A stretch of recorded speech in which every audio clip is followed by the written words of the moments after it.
Hello guys, welcome back to my YouTube channel mister prince. നമ്മുടെ one പീസിൻ്റെ chapter 1155 spoilers ഇറങ്ങിയിട്ടുണ്ട്. അപ്പോൾ അതാണ് നമ്മൾ ഇന്നത്തെ വീഡിയോയിൽ നോക്കാൻ പോകുന്നത്. വളരെ ഇൻട്രസ്റ്റിംഗ് ആയിട്ടുള്ള സ്പോയിലേഴ്സാണ്. അപ്പോൾ അത് അറിയാൻ താല്പര്യമുള്ള വീഡിയോ മുഴുവനായിട്ട് തുടർന്ന് കാണുക. അതിനു മുമ്പ് എനിക്ക് പറയാനുള്ള കാര്യം എന്തൊക്കെയാണെന്ന് വെച്ചാൽ, ഒന്ന് നമ്മുടെ ചാനൽ സബ്സ്ക്രൈബ് ചെയ്യാതെ കാണുന്ന കൂട്ടുപേര് നമ്മുടെ ചാനൽ സബ്സ്ക്രൈബ് ചെയ്യുക. കാരണം എന്താണെന്ന് വെച്ചാൽ നിങ്ങൾ സബ്സ്ക്രൈബ് ചെയ്താൽ മാത്രമേ എനിക്ക് വീഡിയോയുടെ മോട്ടിവേഷൻ കിട്ടുകയുള്ളൂ. ഇപ്പം തന്നെ 5K സബ്സ്ക്രൈബേഴ്സ് ആകാനായിട്ടുണ്ട്. അത് പെട്ടെന്ന് എത്താൻ സഹായിക്കാം. അതുപോലെ തന്നെ ഇന്നത്തെ വീഡിയോയിൽ ഞാനൊരു ചെറിയ ടാർഗറ്റ് വെക്കുന്നുണ്ട്, 200 ലൈക്സ്. ഇത് നിങ്ങളെ കൊണ്ട് കംപ്ലീറ്റ് ചെയ്യാൻ പറ്റുകയാണെങ്കിൽ അതുകൂടി ഒന്ന് കംപ്ലീറ്റ് ചെയ്യുക. അതുപോലെ തന്നെ നമ്മുടെ വാട്സപ്പ് ഗ്രൂപ്പിൻ്റെ ലിങ്കും ഞാൻ ഡിസ്ക്രിപ്ഷനിൽ കൊടുക്കുന്നുണ്ട്. അപ്പോൾ നമ്മുടെ വാട്സപ്പ് ഗ്രൂപ്പ് കയറാൻ താല്പര്യമുള്ളവർ ഗ്രൂപ്പിൽ കയറാനും മറക്കരുത്. അപ്പോൾ ഞാനധികം പറഞ്ഞു വെറുപ്പിക്കുന്നില്ല, നമുക്ക് നേരിട്ട് വീഡിയോയിലേക്ക് പോകാം. ചാപ്റ്ററിൻ്റെ പേര് വരുന്നത് ദ റോക്സ് പൈററ്റ്സ് എന്നാണ്. അതുപോലെ തന്നെ കവർ സ്റ്റോറിയിലായിക്കോട്ടെ, this week double spread we have the straw hat crew walking on the ladders above the roofs in city. അപ്പോൾ ഒരുപാട് കാര്യങ്ങൾക്ക് ശേഷം നമ്മുടെ വാനോയിലെ കവർ സ്റ്റോറി ഇപ്പോൾ അവസാനിച്ചിട്ടുണ്ട്. ഇപ്പം പുതിയൊരു കവർ സ്റ്റോറി വന്നിട്ടുണ്ട്. അത് നമുക്ക് എന്തായാലും ചാപ്റ്ററിൽ കാണാൻ കഴിയും. ഇനി നമ്മൾ മെയിൻ സ്റ്റോറിയിലേക്ക് നോക്കുകയാണെങ്കിൽ, we continue from the last chapter with Rocks and Loki. നമ്മുടെ കഴിഞ്ഞ ചാപ്റ്റർ എവിടെ നിന്നാണോ അവസാനിച്ചിരുന്നത് അവിടെ നിന്ന് തന്നെയാണ് ഈ ചാപ്റ്ററും തുടങ്ങുന്നത്, നമ്മുടെ ലോക്കിനെയും റോക്സിനെയും കാണിച്ചുകൊണ്ട്. We learn that സെബക് is A unique swordsman. പിന്നെ ഇത് പറഞ്ഞിട്ടുള്ളത് സെബക് ഒരു യൂണിക് സോർട്സ്മാൻ ആണെന്നാണ്. ഇതൊരു പക്ഷേ ഇങ്ങനെ പറയാൻ കാരണം ഏതെങ്കിലും സ്പെഷ്യൽ ഗ്രേഡ് ബ്ലേഡ്സോ അല്ലെങ്കിൽ ആ ടൈമിൽ ഉള്ള വേൾഡ് സ്ട്രോങ്ങസ്റ്റ് സോർട്സ്മാൻ വേണമെങ്കിൽ സെബക് ആയിരിക്കാം. നമ്മളെല്ലാവരും വിചാരിച്ചിരുന്നത് നമ്മുടെ സെബക് ഒരു ഡെവിൽ ഫ്രൂട്ട് യൂസർ ആയിരിക്കുമെന്ന്. കാരണം നമ്മുടെ ബ്ലാക്ക് ബിയർഡ് വെറും ഡെവിൽ ഫ്രൂട്ട് മാത്രമാണ് യൂസ് ചെയ്യാറ്. അങ്ങനെ സോർട്സോ അല്ലെങ്കിൽ മറ്റു തരത്തിലുള്ള വെപ്പൺസോ യൂസ് ചെയ്യുന്നത് നമ്മൾ കണ്ടിട്ടില്ല. അതുകൊണ്ട് തന്നെ നമ്മൾ വിചാരിച്ചത് നമ്മുടെ റോക്സോ അതുപോലെ തന്നെ ആയിരിക്കും എന്നാണ്. പക്ഷേ റോക്സ് അങ്ങനെയല്ല. ഇത് പറഞ്ഞിട്ടുള്ളത് റോക്സ് ഒരു യൂണിക് സോർട്സ്മാൻ ആയിരുന്നു എന്നാണ്. അതിനർത്ഥം ഒരു പക്ഷേ നമ്മുടെ റോക്സ് ആ ടൈമിലെ വേൾഡ് സ്ട്രോങ്ങസ്റ്റ് സോർട്സ്മാൻ ആവാൻ ചാൻസ് ഉണ്ട്. പിന്നെ ഇത് പറഞ്ഞിട്ടുള്ളത് ഈ single handedly kidnap 5 kings during the reverie. നമ്മുടെ റോക്സ് ആയിക്കോട്ടെ റിവറി നടക്കുന്ന സമയത്ത് അവിടെ നിന്ന് 5 കിങ്സിനെ കിഡ്നാപ്പ് ചെയ്യുന്നുണ്ട്. അതും റോക്സിൻ്റെ കൂടെ സഹായത്തിന് വേറെ ആരുമില്ല. റോക്സ് ഒറ്റയ്ക്ക് മാത്രമാണ് റിവറിൽ പോയിട്ടുള്ളത്. അതും പോരാഞ്ഞിട്ട് നമ്മുടെ റോക്സ് അവിടെ നിന്ന് നമ്മുടെ ഒരു അഡ്മിറലിനെ കൊന്നിട്ടുണ്ട്. അത് കഴിഞ്ഞ ചാപ്റ്റർ പറഞ്ഞിരുന്നു. We know that Rocks meet Imu 8 years ago in the rivery where he met Herald too. He made it all the way to the room of flowers. Rox told Imu that he will be back, and Rox told Imu he's a fan of Davy Jones. അപ്പോൾ ഇവിടെ വേറൊരു റിവേലേഷൻ വരുന്നുണ്ട്. നമ്മുടെ rocks നമ്മുടെ ഇമു സമനെ കണ്ടിട്ടുണ്ട്. അത് 8 വർഷങ്ങൾക്ക് മുമ്പ് നടന്ന റിവറിയിൽ നിന്നാണ് ഇത് പറഞ്ഞിട്ടുള്ളത്. അതും റോക്സ് എവിടെ വെച്ചാണ് കണ്ടതെന്ന് വെച്ചാൽ നമ്മുടെ ഇമു സമ ഫസ്റ്റ് അപ്പിയർ ആയിട്ടുള്ള ആ ഫ്ലവർ റൂമില്ല, അവിടേക്ക് നമ്മുടെ റോക്സ് നേരിട്ട് പോവുകയും അവിടെ നിന്ന് നമ്മുടെ ഇമു സമനെ കാണുകയും ചെയ്തു. അതിനുശേഷം ഇമു സമനോട് പറയൂ ഞാൻ തിരിച്ചു വരും. അതുപോലെ തന്നെ പറയും നമ്മുടെ ഇമു സമനോട് ഞാൻ ഡേവി ജോൺസിൻ്റെ ഒരു ഫാന് കൂടിയാണെന്ന്. ഇനിയിപ്പോൾ ഈ ഡേവി ജോൺസ് ആരാണെന്ന് ചോദിച്ചാൽ അത് നമ്മുടെ പിരീഡ്സ് ആൻഡ് കരിബിറ്റ്സ് എന്ന് പറയുന്ന മൂവിയിലൊരു ക്യാരക്ടറാണ്. അതിൽ ആൻറ്റഗോണിസ്റ്റാണ്. ഇനിയിപ്പോൾ എന്തിനാ ഈ പേര് നമ്മുടെ കൂടെ ഇവിടെ മെൻഷൻ ചെയ്തതെന്ന് ചോദിച്ചാൽ എനിക്കറിയില്ല. ഒരു പക്ഷേ ഇത് ഫ്യൂച്ചറിൽ ഈ ക്യാരക്ടറുമായിട്ട് ബന്ധപ്പെട്ട് എന്തെങ്കിലും കാര്യം ഉണ്ടാവുമോ, അല്ലെങ്കിൽ ഇങ്ങനെയുള്ള ഒരു ക്യാരക്ടർ ഇനിയിപ്പോൾ വൺ പീസിലേക്ക് വരാൻ ചാൻസ് ഉണ്ടോ, ഇതൊന്നും നമുക്കറിയില്ല. ഇനിയിപ്പോൾ വരികയാണെങ്കിൽ തന്നെ ഈ ക്യാരക്ടറായിരിക്കും വൺ പീസിൽ തന്നെ സ്ട്രോങ്സ്റ്റ് ഫിഷ്മാൻ എന്നാണ് എനിക്ക് പറയാനുള്ളത്. കാരണം ഈ ക്യാരക്ടറിൻ്റെ ഡിസൈൻ ഒരു ഫിഷ്മാനെ പോലെയാണ് നമ്മുടെ പൈററ്റ്സ് ആൻഡ് കരിബിയൻസ് കാണിച്ചിട്ടുള്ളത്. പിന്നെ ഇവിടെ ഇൻട്രസ്റ്റിംഗ് ആയിട്ടുള്ളത് നമ്മുടെ റോക്സ് നമ്മുടെ ഇമു സമയുടെ റൂമിലേക്ക് പോയി ഇമു സമനെ അവിടെ നിന്ന് ചാലഞ്ച് ചെയ്യുന്നുണ്ട്. ഇമു സമനോട് പറയുന്നുണ്ട് ഞാൻ ഇവിടേക്ക് തിരിച്ചു വരുമെന്ന്. പക്ഷേ അത് നമ്മുടെ റോക്സിന് ചെയ്യാൻ പറ്റിയിട്ടില്ല. ഗോഡ് വാലിയിൽ വെച്ച് നമ്മുടെ ഈ റോക്സിനെ ഇല്ലാതാക്കുകയാണ് ചെയ്തത്. എന്നാൽ ഒരു പക്ഷേ ഇതിന് വേണ്ടിയിട്ട് നമ്മുടെ റോക്സ് എന്തെങ്കിലും ഒന്ന് ഫ്യൂച്ചറിൽ പ്ലാൻ ചെയ്ത് വെച്ചിട്ടുണ്ടാകും. ഒരു പക്ഷേ നമ്മുടെ ബ്ലാക്ക് ബീഡ് വഴി നമ്മുടെ റോക്സിൻ്റെ തിരിച്ചു വരുമ്പോൾ നമുക്ക് കാണാൻ കഴിഞ്ഞേക്കും. നമ്മളെല്ലാവരും കാത്തിരിക്കുന്നത് അതിന് കൂടി തന്നെയാണ്, നമ്മുടെ റോക്സിൻ്റെ ഒരു വലിയ കംബാക്കിന് വേണ്ടിയിട്ട്. അങ്ങനെ തിരിച്ച് വരികയാണെങ്കിൽ നമ്മുടെ സ്റ്റോറിയിൽ വലിയ രീതിക്കുള്ള മാറ്റങ്ങൾ ഉണ്ടാവും എന്നുള്ള കാര്യത്തിൽ സംശയമൊന്നും വേണ്ട. പിന്നെ നമ്മുടെ റോക്സിനെ ഇത്രയും പവർഫുള്ളായിട്ട് കാണിക്കുമ്പോൾ നമുക്കറിയാം നമ്മുടെ ബ്ലാക്ക് ബീഡ് ഇത് വെച്ച് കമ്പയർ ചെയ്ത് നോക്കുമ്പോൾ ഒന്നുമല്ല. ഒരു പക്ഷേ നമ്മുടെ ബ്ലാക്ക് ബീഡിന് ഇതുപോലെ തന്നെയുള്ള പവർ അപ്സ് നമുക്ക് ഫ്യൂച്ചറിൽ കാണാൻ കഴിഞ്ഞേക്കും. അല്ലെങ്കിൽ നമ്മുടെ ബ്ലാക്ക് ബീഡ് തന്നെ ഫുൾ പവർ ഇതുവരെ ആരെയും കാണിക്കറ്റായിരിക്കും. When Rocks meet Imu we saw also Gunko as she is the servant that serves Imu directly. നമ്മുടെ ഇമു സമയനെ നമ്മുടെ റോക്സിനെയും കാണിച്ച സമയത്ത് തന്നെ നമുക്ക് ആ റൂമിൽ നമ്മുടെ ഗംഗുവിനെയും കാണാൻ കഴിയും. ഗംഗു ആയിക്കോട്ടെ നമ്മളെ ഇമു സമയനെ ഡയറക്റ്റ്ലിയാണ് സർവ് ചെയ്യുന്നത്. നമ്മുടെ ഇമുവിനെ ആദ്യമായിട്ട് കാണിച്ച സീനിൽ നമ്മളവിടെ ഒരു ക്യാരക്ടറെ കണ്ടിട്ടില്ലായിരുന്നില്ലേ, ആ ക്യാരക്ടർ നമ്മുടെ ഗംഗു ആണ്. അതും ഇപ്പോൾ റിവീൽ ചെയ്തിട്ടുണ്ട്. അപ്പം നമ്മുടെ ഗംഗുവിന് നമ്മുടെ സ്റ്റോറിയിൽ ഒരുപാട് വലിയ റോൾ ഇനിയും ഉണ്ടെന്നുള്ള കാര്യത്തിൽ സംശയമൊന്നും വേണ്ട. അല്ലെങ്കിൽ ഇവിടെ ഒന്നും ഗംഗുവിനെ മെൻഷൻ ചെയ്യേണ്ട ആവശ്യമില്ല. ഒരു പക്ഷേ നമ്മുടെ ഈ ഗംഗു എന്ന് പറയുന്ന ക്യാരക്ടർ ഒരു പക്ഷേ നമ്മുടെ ലൂഫിയുടെ മദർ ആകാൻ വരെ ചാൻസ് ഉണ്ട്. ഒന്നും പറയാൻ പറ്റില്ല, നമ്മുടെ ഓടേണ്ട കാര്യമാണ്. ഒരു പക്ഷേ ഞാൻ പറഞ്ഞതുപോലെ ആവാൻ ചാൻസ് ഉണ്ട്. നിങ്ങൾക്ക് എന്തെങ്കിലും പറയാനുണ്ടെങ്കിൽ നമ്മുടെ കമൻറ്റ് ബോക്സ് ഓപ്പൺ ആണ്, അവിടെയും പറയാം.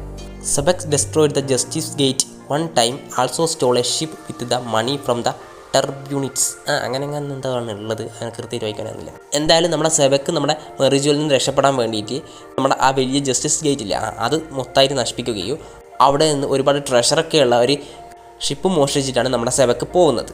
He fought in Davy back fights to make his crew larger and larger. പിന്നെ ഇവിടെ പറഞ്ഞിട്ടുള്ളത് നമ്മുടെ റോക്സ് തൻ്റെ ക്രൂ വലുതാക്കാൻ വേണ്ടിയിട്ട് ഡേവി ബാക്ക് എന്ന് പറയുന്ന സ്ഥലത്ത് നിന്ന് ഫൈറ്റ് ചെയ്ത് തൻ്റെ ക്രൂ മെമ്പേഴ്സിനെ ഇൻക്രീസ് ചെയ്യാൻ നമ്മുടെ റോക്സ് ശ്രമിച്ചിട്ടുണ്ട്. ഒരു പക്ഷേ ഇവിടെ നിന്നായിരിക്കും നമ്മുടെ വൈറ്റ് ബീഡിനെയും അതുപോലെ തന്നെ മറ്റുള്ള ക്രൂ മെമ്പേഴ്സിനെയും നമ്മുടെ റോക്സ് റിക്രൂട്ട് ചെയ്തിട്ടുണ്ടാവുക. ഒന്നും ഇവിടെ കാണിക്കുന്നില്ല, എന്നാലും അത് ഫ്യൂച്ചറിൽ നമുക്ക് വേണമെങ്കിൽ റിവീൽ ചെയ്ത് തന്നേക്കാം. പിന്നെയുള്ളത് he created his crew. We see 6 members with him in Elbaf. One of them is Wang Zhi and other one is a gangster called Marlon. അവിടെ വെച്ച് നമ്മുടെ റോക്സ് തൻ്റെ ക്രൂ ഉണ്ടാക്കൂ. അവിടെ നിന്ന് 6 മെമ്പേഴ്സിനെ റിക്രൂട്ട് ചെയ്യുന്നുണ്ട്. എന്നിട്ട് അവർ എൽബാഫിലേക്ക് പോകും. അവിടെ നിന്ന് 2 പേരെ പേര് ഇവിടെ റിവീൽ ചെയ്തിട്ടുണ്ട്. ഒന്നിൻ്റെ പേര് വാങ് സി ആൻഡ് പിന്നെ ഒന്ന് മെർലോങ് എന്നാണ് പറഞ്ഞിട്ടുള്ളത്. മെർലോങ് എന്ന് പറയുന്ന ക്യാരക്ടർ ഒരു ഗാങ്സ്റ്റർ ആണെന്ന് ഇത് പറയുന്നുണ്ട്. പിന്നെയുള്ള 4 പേര് ആരാണെന്ന് റിവീൽ ചെയ്തിട്ടില്ല. അതൊരു പക്ഷേ നമ്മുടെ വൈറ്റ് ബീഡ്, ഷിക്കീസ്, ജെസ്സി അങ്ങനെയുള്ള ആരെങ്കിലും ആവാൻ ചാൻസ് ഉണ്ട്. After a few years later after he left Elbaf he took parrot island under his control. അപ്പോൾ നമ്മുടെ റോക്സ് എൽബാഫിൽ നിന്ന് പോകുന്നത് 1 വർഷത്തിന് ശേഷമാണ് ഏകദേശം. അതിനുശേഷം നമ്മുടെ റോക്സ് ആയിക്കോട്ടെ നമ്മുടെ പാരറ്റ് ഐലൻഡ് തൻ്റെ കൺട്രോളിൽ ആക്കുകയും ചെയ്യും. അപ്പോൾ ഇത്രയും കാര്യങ്ങളാണ് നമ്മൾ ഈ ചാപ്റ്ററിൽ മുഴുവനായിട്ട് കാണിച്ചിട്ടുള്ളത്. അടുത്ത ആഴ്ചയും ബ്രേക്കൊന്നുമില്ല. ഇതിൽ വളരെ ഇൻട്രസ്റ്റിംഗ് ആയിട്ടുള്ള കാര്യം എന്താണെന്ന് വെച്ചാൽ ഈ ഒരു ചാപ്റ്ററിൽ മുഴുവനായിട്ട് നമ്മുടെ റോക്സിനെ കുറിച്ചാണ് പറഞ്ഞിട്ടുള്ളത്. അതുപോലെ തന്നെ ഇതിൻ്റെ ഇടയിൽ എന്നോട് വിട്ടുപോയൊരു കാര്യം കൂട്ടുണ്ട്.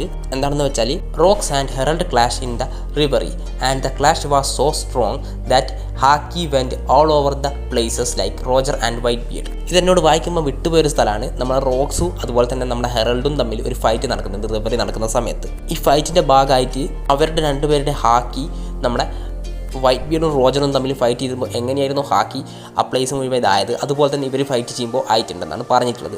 അതിനർത്ഥം നമ്മളെ റോക്സും ഹെറൽഡും വളരെ പവർഫുൾ ആയിരുന്നു എന്നാണ്. 2 പേരും കോൺഗ്രസ് ഹാക്കി യൂസറാണെന്ന് നമുക്ക് ഇവിടെ നിന്ന് മനസ്സിലാക്കാൻ പറ്റും. അപ്പോൾ ഇതിലൂടെ നമുക്ക് കുറച്ച് കാര്യങ്ങൾ മനസ്സിലാക്കാൻ പറ്റും. നമ്മളെ റോക്സിൻ്റെ കഥ എന്തായാലും ഇവിടെ അവസാനിച്ചിട്ടില്ല. എന്താണെന്ന് വെച്ചാൽ റോക്സ് പറഞ്ഞ കാര്യം റോക്സ് ചെയ്തിട്ടില്ല. റിവറി നടന്നിക്കുമ്പോൾ നമ്മുടെ മൂസവനോട് പറയുന്നുണ്ട് ഞാൻ അവിടേക്ക് തിരിച്ചു വരുമെന്ന്. അത് നമ്മുടെ റോക്സിന് ചെയ്യാൻ പറ്റിയില്ല. ഒരു പക്ഷേ അത് നമ്മുടെ ബ്ലാക്ക് ബീഡിലൂടെ നമ്മുടെ റോക്സ് ചെയ്യുന്നതായിരിക്കും.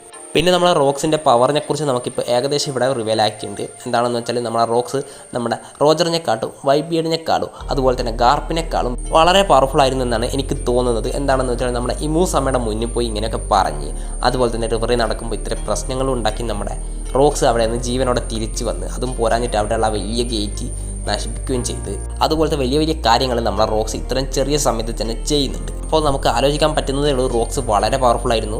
എന്താണെന്ന് വെച്ചാൽ ഇതുവരെ നമ്മുടെ ഒരു ക്യാരക്ടേഴ്സിന് ഇത്രയും വലിയൊരു ഓറ കൊടുത്തിട്ടില്ല. നമ്മളിപ്പോൾ ഷാങ്സിനെ നോക്കുകയാണെങ്കിൽ ഷാങ്സിന് പോലും ഇത്രയും ഓറ നമുക്ക് കാണാൻ കഴിഞ്ഞില്ല. എന്നാലും നിങ്ങളൊന്ന് ആലോചിച്ച് നോക്കി, ഇത് ആനിമേറ്റഡ് ആയിട്ട് വരുമ്പോൾ നമ്മുടെ റോക്സ് ഇങ്ങനെയൊക്കെ ചെയ്യുന്നത് കാണുമ്പോൾ എത്രമാത്രം ഹൈപ്പഡ് ആയിരിക്കും എന്നുള്ളത് നമുക്ക് കണ്ടറിയാം. പിന്നെ നമ്മുടെ ബ്ലാക്ക് ബീഡിൻ്റെ കാര്യം, നമ്മുടെ റോക്സ് നമ്മുടെ ബ്ലാക്ക് ബീഡിൻ്റെ അച്ഛനാണ്. അതുകൊണ്ട് തന്നെ നമ്മുടെ ബ്ലാക്ക് ബീഡിന് ഒരു പക്ഷേ നമ്മുടെ റോക്സിൻ്റെ അത്ര തന്നെ പവർ ഉണ്ടാവാൻ ചാൻസ് ഉണ്ട്. പിന്നെ ചില തിയറിയിലൊക്കെ പറയുന്നത് പോലെ നമ്മുടെ റോക്സിൻ്റെ സോള് നമ്മുടെ ബ്ലാക്ക് ബീഡിൻ്റെ ഉള്ളിലുണ്ടെങ്കിൽ പിന്നെ പറയുകയും വേണ്ട. നമ്മൾ ഇതുവരെ കണ്ടിട്ടുള്ള ബ്ലാക്ക് ബീഡ് ഒന്നുമില്ല. വേണമെങ്കിൽ നമ്മുടെ ലൂഫിൻ്റെ 2 ഇരട്ടി പവർഫുൾ ആയിരിക്കും നമ്മുടെ ബ്ലാക്ക് ബീഡ്. അതുകൊണ്ടുമായിരിക്കും നമ്മുടെ ഷാങ്സ് നമ്മുടെ ബ്ലാക്ക് ബീഡിനെ ഇത്രയും പേടിക്കുന്നത്. പിന്നെ ഞാൻ ഇന്നലെ ഇട്ട വീഡിയോ വെറും പൊട്ടത്തിലായിട്ടുണ്ട്. ഞാൻ പറഞ്ഞിരുന്നു നമ്മുടെ റോക്സ് നമ്മുടെ അഡ്മിറലിനെ ഒരു സീപ്രിസൺ സ്റ്റോൺ ഉപയോഗിച്ചാണ് കൊന്നിട്ടുണ്ടാവുന്നത്. അതിപ്പോൾ പൊട്ടത്തിലായിട്ടുണ്ട്. എന്താണെന്ന് വെച്ചാൽ റോക്സ് ഇത്രയും കാര്യം അവിടെ വെച്ച് ചെയ്തിട്ടുണ്ടെങ്കിൽ അതെന്തായാലും ഒളിച്ചും പാത്തും ചെയ്യേണ്ട ഒരു ആവശ്യം നമ്മുടെ റോക്സിന് ഉണ്ടാവില്ല. അത് നമ്മളെ റോക്സ് നേരിട്ട് ഫൈറ്റ് ചെയ്ത് തന്നെയായിരിക്കും നമ്മളെ ഈ അഡ്മിറലിനെ കൊന്നിട്ടുണ്ടാവുക. അപ്പോൾ റോക്സിനെ കുറിച്ച് ഒരുപാട് കാര്യം നമ്മുടെ ഈ ചാപ്റ്ററിൽ റിവീൽ ആക്കിയിട്ടുണ്ട്. അതുപോലെ തന്നെ അടുത്ത ആഴ്ചയും ബ്രേക്കൊന്നുമില്ല. ഒരു പക്ഷേ ഈ ചാപ്റ്ററിൻ്റെ തന്നെ ബാക്കിയായിരിക്കും നമുക്ക് അടുത്ത ചാപ്റ്റർ കാണാൻ കഴിയുക. പറയുന്നതിനോട് ഇത് ചാപ്റ്റർ അല്ലല്ലോ, ഞാനൊരു ചാപ്റ്റർ വായിച്ച പോലെ തന്നെ ഉണ്ട് ഏകദേശം. ഇത് വെറും സ്പോയിലേഴ്സ് മാത്രമാണ്. അപ്പം ചാപ്റ്ററിൽ ഇതിലും കൂടുതൽ കാര്യങ്ങളുണ്ടാവും. അപ്പം ചാപ്റ്റർ ഇറങ്ങുമ്പോൾ എനിക്ക് ടൈം കിട്ടുകയാണെങ്കിൽ ഞാൻ അതിനെക്കുറിച്ച് വീഡിയോ ഇടുന്നതായിരിക്കും. അപ്പോൾ ഇത് വളരെ ഇൻട്രസ്റ്റിംഗ് ആയിട്ടുള്ളൊരു ചാപ്റ്റർ ആയിരുന്നു. അപ്പോൾ നിങ്ങളുടെ അഭിപ്രായം എന്താണെന്ന് നിങ്ങൾ ജസ്റ്റ് കമൻറ്റ് ചെയ്ത് അറിയിക്കുക.